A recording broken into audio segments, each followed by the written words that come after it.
Hello friends, मेरा नाम Michael और दोस्तों आज एक्सप्लेन करने वाले हैं क्योटिक शॉर्ट गॉड ऑफ रियमिक का एपिसोड नंबर 8। चलो दोस्तों स्टार्ट करते हैं।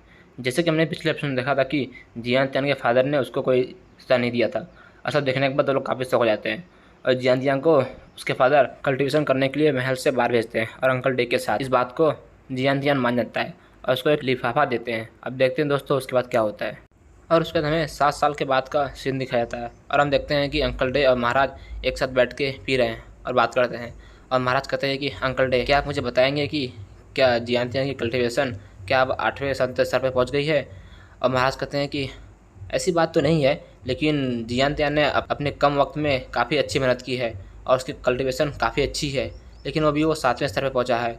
और अंकल डे बताते हैं कि मुझे ऐसा लगता है कि वो सिर्फ 14 वर्ष का है और उसकी कल्टीवेशन काफ़ी अच्छी है, लेकिन मुझे इस बात का शक है कि वह अपनी पूरी शक्तियों से मेहनत करना नहीं चाहता है। और ऐसा सुनने के बाद महाराज काफ़ी शौक हो जाते हैं और कहते हैं कि अंकल डे, आपका कहने का मतलब क्या है?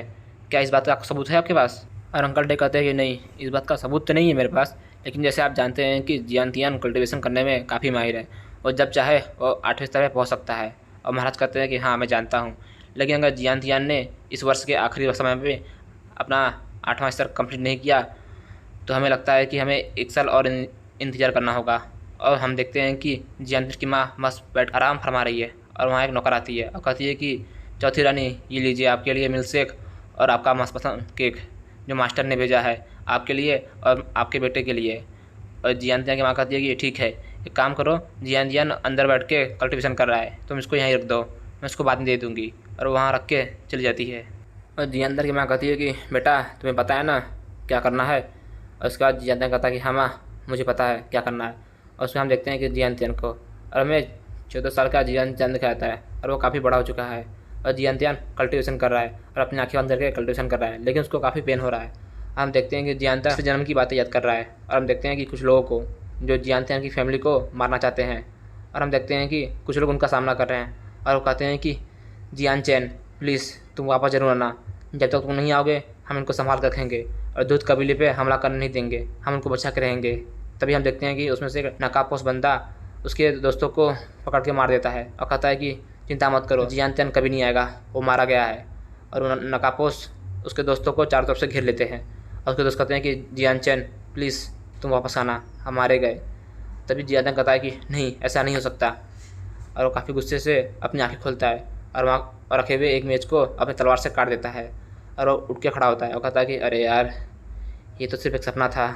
जियान त्यान आईने में अपने आप को देखता है और देखता है कि ये जियान चैन है और वो अपने मन में सोचता है कि मैंने पिछले जन्म में अपने घर की कभी गर्मी कभी सुख शांति नहीं झेली है, लेकिन इस जन्म में मुझे वो सब मिल रहा है। लेकिन जियान चैन, इन सब पे तुम्हारा कोई अधिकार नहीं है, इन सब पे सिर्फ एक ही व्यक्ति का अधिकार है जिसका नाम जियान त्यान है। लेकिन जियान त्यान को जो भी सुविधाएं मिल रही है अब लगता है कि उसकी वो आदत हो गई है, इसलिए वो चांगलांग परिवार में रहना चाहता है और उसने अपनी कल्टीवेशन भी पूरी नहीं की। लेकिन ऐसा नहीं हो सकता, जो था वो जियान त्यान था, लेकिन अब जो है वो जियान चैन है। और जियान चैन को और स्ट्रॉन्ग बनना होगा और पावरफुल बनना होगा, मुझे वापस जाना होगा और अपने कबीले को बचाना होगा। और मुझे यकीन है कि वो सब मेरे लौटने का इंतज़ार कर रहे हैं और मुझे कुछ ना कुछ करके वहाँ जाना होगा, उनका रास्ता ढूंढना होगा वहाँ पहुँचने के लिए। ये ऐसा है कि अपने कर्तव्य से मैं पीछे नहीं हट सकता और मुझे ये करना ही होगा चाहे जो हो जाए।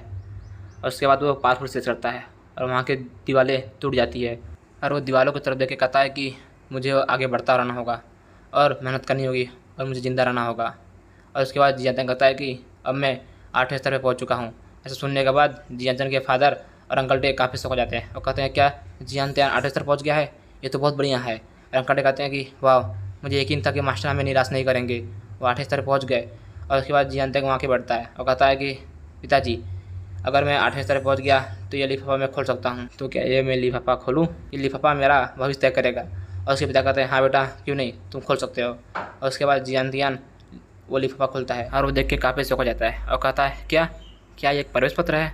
और उसके पिता बताते हैं हाँ बेटा, ये प्रवेश पत्र है गर्सन साम्राज्य का। उस साम्राज्य में एक कारीगर अकादमी है और उसमें लोगों को प्रशिक्षण दी जाती है और उनकी रिक्वायरमेंट होती है कि 18 साल से कम होना चाहिए और वो 8वें स्तर का होना चाहिए।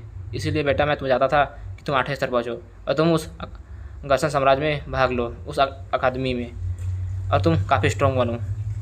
इसलिए तुम कारीगर अकादमी में भाग लो और तुम चांगलांग परिवार का नाम रोशन करो।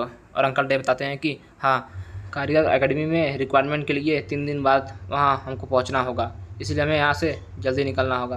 और सब सुनने के बाद जियान ने कहता है कि फादर आप चिंता मत करिए, मैं चैंग परिवार का नाम रोशन कर रहूँगा। और उसके पिता कहते हैं कि जियान एक बात सुनो, 18 साल होने के पहले ही अगर तुम 10वें स्तर पर पहुँच गए तो मैं तुम्हें स्पेस रिंग दूंगा, और ये काफ़ी पावरफुल लगा। और जियान कहता है कि फादर आप चिंता मत करिए, मैं कुछ ही समय में ही इस लेवल को अचीव कर लूँगा और एक सन बन जाऊँगा। और उसके बाद जियान की माँ कहती है कि बेटा देख रहे हो ना, इस सब डब्बों में मैंने तुम्हारे लिए बुक भर के रखे हैं, और मैंने इसमें काफ़ी सारे कल्टीवेशन लिख के रखे हैं, इसमें तुम्हारी कल्टीवेशन करने में तुम्हारी काफ़ी मदद होगी। और तुम घर से पहली बार इतनी दूर जा रहे हो तो तुम्हें अपना ख्याल खुद ही रखना होगा। और जियान कहता है कि माँ अब चिंता मत करिए, अब मैं बड़ा हो चुका हूँ, मैं अपने ख्याल खुद रख सकता हूँ। और उसकी माँ बताती है कि बेटा तुम्हें पता है ना, तुम कारीगर एकेडमी में प्रशिक्षण लेने जा रहे हो। जब ये बात फेंगयान ने सुना तो काफ़ी गुस्सा हो गया, और अपने गुस्से की वजह से वो बीमार पड़ गया, और वो काफ़ी परेशान है। और ये सब देखने के बाद तीसरी रानी भी काफ़ी परेशान है। और सब सुनने के बाद जियान ने कहता कि माँ आप तो मन मन में ही बहुत खुश हो ना। उसकी माँ कहती है हाँ बेटा बहुत मज़ा आ रहा है। और उसके बाद अंकल डे कहते हैं जियान हमें काफ़ी देर हो चुका है, अब हमें निकलना चाहिए। और उसका हम देखते हैं कि जियान और अंकल डे एक बड़े से ईगल पर बैठ के वहाँ से जाने लगते हैं। और उसकी माँ कहती है बेटा तू अपना ख्याल रखना, और हमें वक्त वक्त पे चिट्ठी लिखना। और जियान कहता कि पिताजी माँ बाय। और हम देखते हैं कि अंकल डे के साथ जियान कारीगर एकेडमी के लिए निकल जाते हैं। और दोस्तों इसी के साथ एपिसोड नंबर 8 ही खत्म होता है।